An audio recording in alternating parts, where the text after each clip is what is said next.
This is Land of Havilah, Book of Ruth, chapter 3. Boaz has been kind to Ruth. Now, verse 1. Naomi, her mother-in-law, said to her, My daughter, shall I not seek rest for you, that it may be well with you? Now, isn't Boaz our kinsman with whose maidens you were? Behold, he will be winnowing barley tonight on the threshing floor. Therefore, wash yourself, anoint yourself, get dressed, and go down to the threshing floor. But don't make yourself known to the man until he has finished eating and drinking. It shall be when he lies down that you shall note the place where he is lying. Then you shall go in, uncover his feet, and lie down.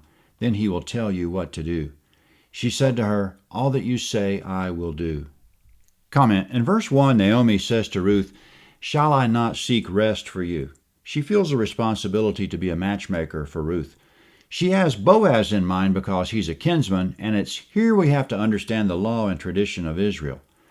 Ruth is a widow with no children. In Israel, if a man dies without giving his wife a son, then by law that man's brother or nearest relative should marry the widow and give her a son if possible, and manage the deceased brother's property with an eye of carrying on the deceased brother's estate and name through the son. The son will be the biological son of the second husband, but by law and social custom, the son will be known as the son of the deceased male relative. The son will eventually inherit the property of the deceased brother, at which point he'll take over the estate. This was the social custom and expectation throughout the ancient Near East. In Israel, Yahweh codified it in the law of Moses, Deuteronomy 25. We see a more full explanation of what Yahweh intended in Genesis 38, Leviticus 25, and Numbers 27. The male relative who marries the widow is known in Hebrew as the Goel, the kinsman redeemer. If he does his duty, he's going to be taking on a lot more responsibility than what he has with just his own estate. He'll be taking on another wife and the property of his deceased relative, and any sons he gives the woman won't be his own in terms of inheritance.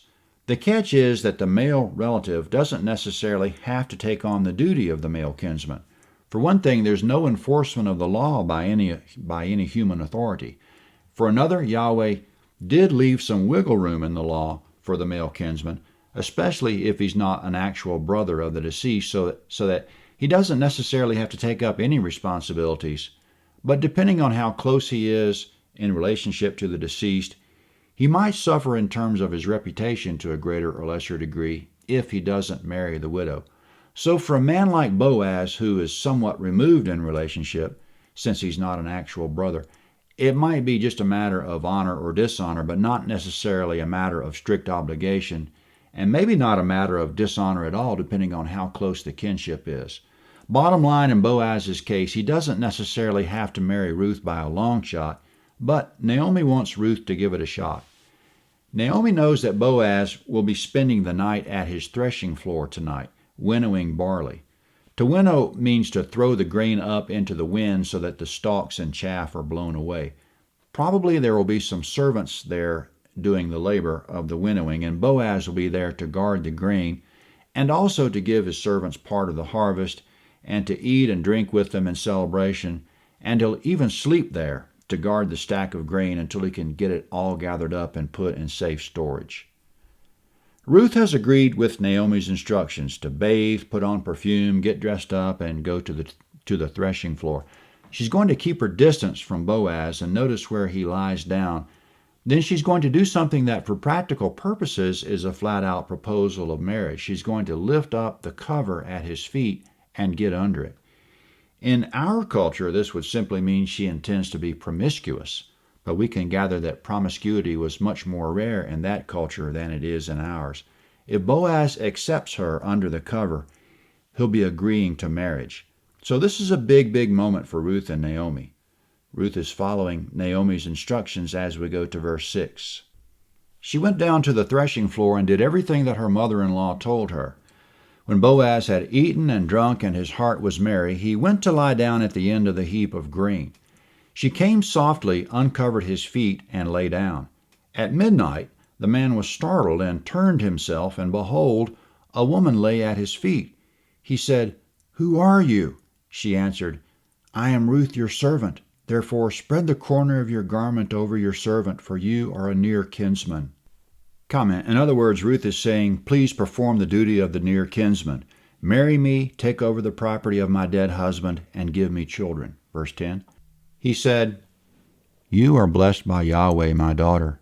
You have shown more kindness in the latter end than at the beginning, because you didn't follow young men, whether poor or rich. Now, my daughter, don't be afraid.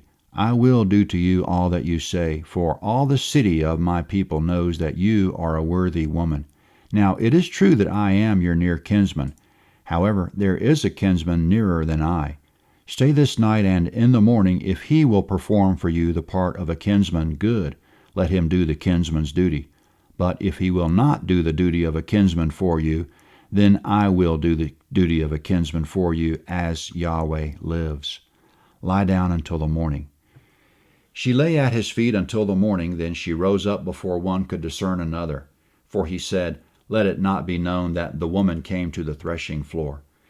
He said, Bring the mantle that is on you and hold it.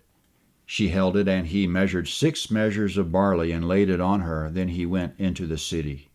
Comment. Boaz was flattered by the proposal. He's an older man, and he didn't expect that Ruth would be interested in him. He says, in effect, you were kind to Naomi, but you're being even more kind to me than you were to her. He agrees to perform the duty of the near kinsman, but another man, a closer kinsman, has first option, so he has to check with him first. Boaz gave Ruth 6 measures of barley, which served as a kindness and also as a token of sincerity of what he just said. She stayed at his feet and got up before it was good light, before anybody could be recognized and have their reputation ruined, and she walked home. Verse 16. When she came to her mother-in-law, she said, How did it go, my daughter? She told her all that the man had done for her. She said, He gave me these 6 measures of barley, for he said, Don't go empty to your mother-in-law. Then she said, Wait, my daughter, until you know what will happen, for the man will not rest until he has settled this today. Comment.